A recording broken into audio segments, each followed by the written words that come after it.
requiring some information on a roofer. Encoding equals UTF-8. Re-roofing our 1908 American four-square-style house reminded me of a Frank Capra movie.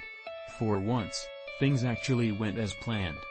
35 years ago, I installed a new roof on a different house, a modest ranch with a low-pitched roof. But at that point, I had the support of 2 helpers, and the work was hard enough. Now I'm a lot older, and the four-square roof is steeper and higher. So doing the job myself was out of the question. Related, should you replace or repair your roof? In other words, I needed to find a qualified roofing contractor. Impressed by the performance of some roofers I'd observed in my neighborhood. These guys were like a choreographed dance troupe. I searched around on the internet and before long, found the right company. I called and talked to the owner. He said he'd get back to me with a proposal after sending his foreman over for a look. After making several additional calls, I had 2 other companies to consider. Now the challenge was to choose the best one of the bunch.